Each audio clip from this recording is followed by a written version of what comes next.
Jonah's quest for the perfect path. A tale of molecular mountain climbing. Once upon a time in the land of computational chemistry, there lived a brilliant chemist named Jonah who had a problem, finding the perfect path for molecules to transform from one shape to another.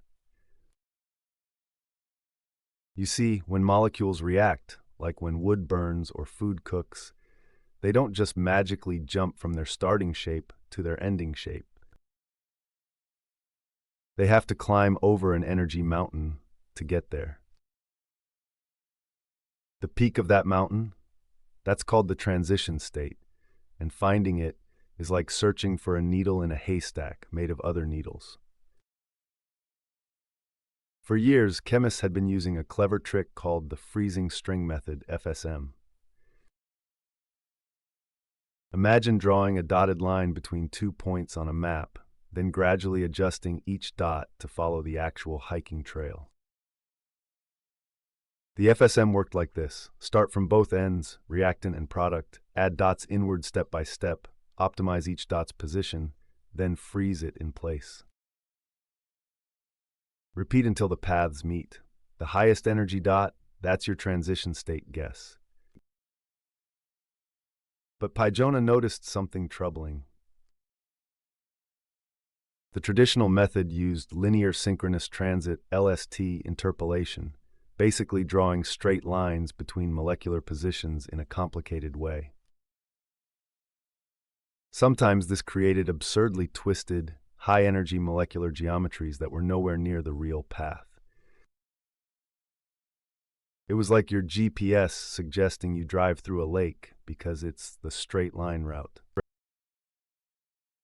There must be a better way. Jonah exclaimed, probably while staring at failed calculations at 3 a.m. Then inspiration struck.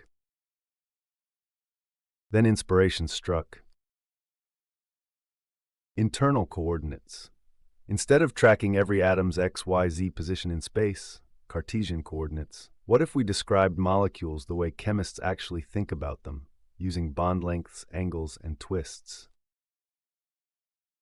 It's the difference between saying move atom 5 to coordinates 2.3, 4.1, night is 1.8, versus stretch this bond by 10% and rotate this group 30 degrees. Jonah implemented this brilliant idea and tested it on over 40 different chemical reactions, everything from simple hydrogen transfers to complex molecular rearrangements. The results were spectacular. The magic numbers. With the new internal coordinate method, FSM-RIC, Jonah could use fewer dots along the path, 9 instead of 18.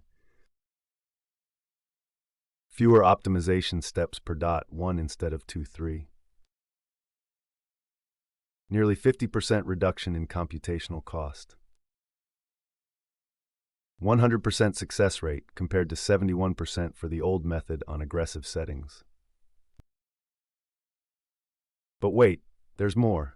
Jonah also upgraded the optimization algorithm to LBFGSB with explicit line searching. Think of it as a GPS that actually checks should I take a big step or small step at each turn. The real proof came with difficult cases. Remember that cyclopropyl ring opening and methanamine isomerization?